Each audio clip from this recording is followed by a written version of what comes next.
حضرت ابو الحسن رحمتullah تعالی علیہ حضرت معاذ ابن جبل رضی اللہ تعالیٰ عنہ کے پاس بیٹھا کرتے تھے. فرماتے ہیں ان سے جو پیار بڑھا تو پھر میرا مصلی سے بھی بڑھ گیا.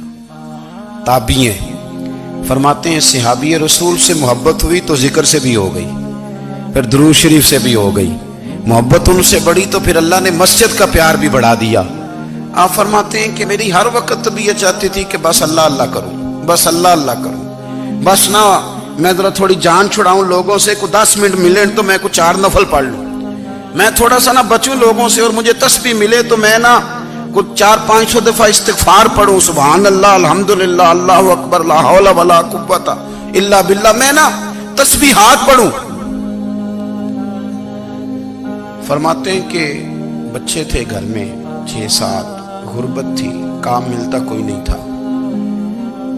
اور میں کام چور نہیں تھا, کام ڈھونڈتا تھا, پر اللہ کی قدرت کے کام نہیں ملتا تھا. فرماتے ہیں کہ میں نے ایک دن اپنی اہلیہ سے کہا کہ آج میں پھر جاتا ہوں کام ڈھونڈنے. تو میری بیوی بڑی فرما بردار تھی, پر اس دن نہ غربت کے ہاتھوں تنگ آ کے کہنے لگی آج نانا کوئی تو چیز لے کے آیا. تو مجھ سے بچوں کی بھوک نہیں دیکھی جاتی, یہ سب روگاں دا روگ محمد جس دا نام غریبی, کنڈ بلا کے لنگ جاندے نہیں دوست یار قریبی. آج نہ کچھ لے کے آیا تو میں بچے لے کے میکے چلی جاؤں گی.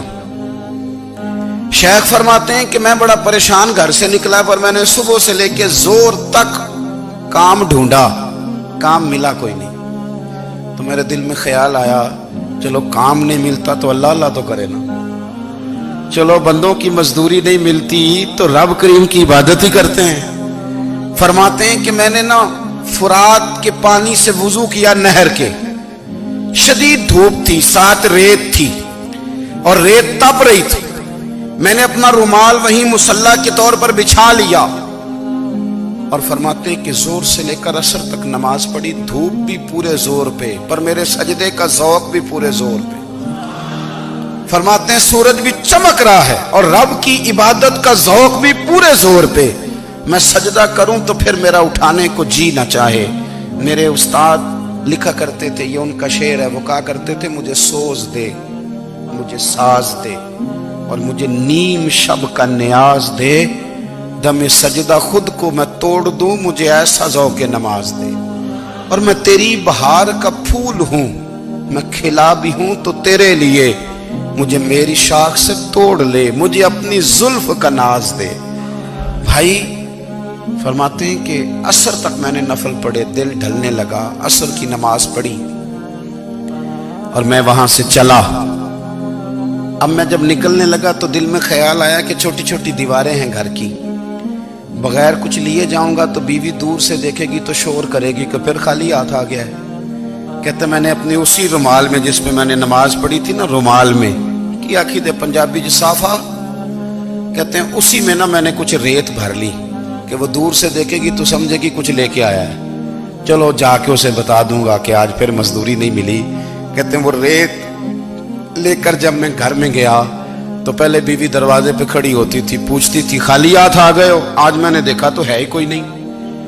فرماتے ہیں میں اندر داخل ہوا, سلام لیے, کونے میں نے وہ رومال رکھ دیا اور میں نے آواز دی کہ بھلی مانس کہاں ہو. تو وہ کہنے لگی آپ منہ ہاتھ دھو لیں, میں روٹی لے کے آئی.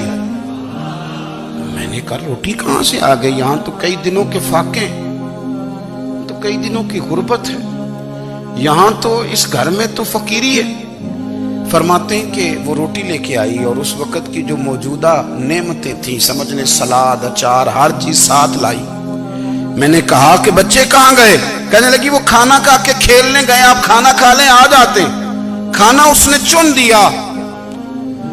میں نے حیرت انگیز لہجے میں ساری نعمتیں اپنے دسترخوان پہ دیکھ کر کے بیوی سے پوچھا یہ کہاں سے آیا کھانا, بچوں کو تو نے کہاں سے کھانا کھلایا, یہ سارا کچھ کیسا ہے. کہنے لگی پتہ نہیں آج آپ کس کریم کی مزدوری کرنے چلے گئے تھے, پتہ نہیں کس کریم کی, میرے گھر میں تو اتنی نعمتیں آئی ہیں کہ مجھ سے سنبھالی نہیں جا رہی, اتنا اناج ہے, اتنا گندم ہے, کس کریم کے دروازے آج چلے گئے تھے. یہ کہتے کہتے وہ اٹھی اور اٹھ کر کے کہنے لگی پہلے بڑا کچھ آیا تھا, اب کیا لے آئے ہو. اور جا کر کے نا اس نے وہ ریت والا رومال کھولا کہنے لگے میں تو لے کے آیا تھا ریت، تو میرے رب نے اسے بھی سونے اور ہیرے بنا دیا تھا۔ جب آپ کی توجہ اللہ کی جانب، میرے نبی پاک صلی اللہ تعالی علیہ وسلم نے فرمایا ہر چیز اپنے رب سے مانگ، ہر چیز مانگ، ہر چیز مانگ۔ یا رسول اللہ کیا کچھ؟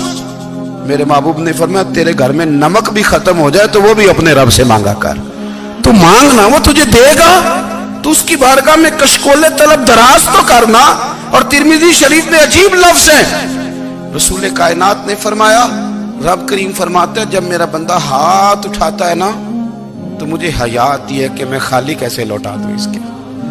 اتنے بڑے بادشاہ کی بارگاہ میں، او بھائی لوگوں سے عزتیں تلاش کرتے ہو تو وہ کیا تمہیں عزت دیں گے؟ وہ تو کل اچھا کہتے ہیں پرسوں برا کہنے لگ جاتے ہیں۔ لوگوں کے سامنے گڈ بک میں آنا چاہو گے تو وہ تو سویرے تمہارے بارے میں کچھ کہیں گے، شام کچھ اور کہیں گے۔ اپنی روحانی زندگی آباد کریں، اپنے مسلح کو وقت دیں، اور دنیا سے چھپ کر اس موبائل کو بند کر کے اور اپنے آپ سے بھی چھپ کے اور تنہا ہو کے چھپا کے سارا کچھ اپنے آنسو اپنے رب کی بارگاہ میں پیش کریں، اس کے حضور حاضری دیں۔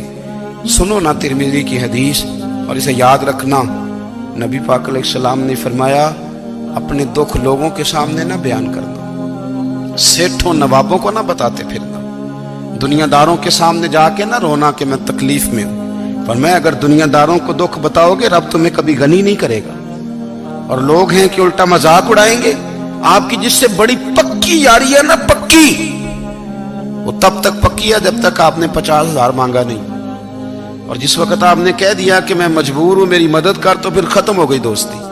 لوگوں کی تعلقات آپ کے ساتھ تب تک ہیں جب تک آپ ان سے کوئی ضرورت وابستہ نہیں کرتے۔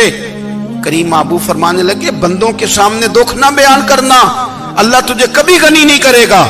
تو اپنے دکھ اپنے رب کو بتا، تو دعائیں مانگ، تو اس کی بارگاہ میں حاضر ہو، تو اس کے حضور عرض کر۔ فرمایا اپنے دکھ اپنے رب کو بتا، وہ جلدی کرے یا دیر سے کرے تجھے ساری دنیا سے بے نیاز کر دے گا، تجھے کسی کا محتاج نہیں رہنے دے گا۔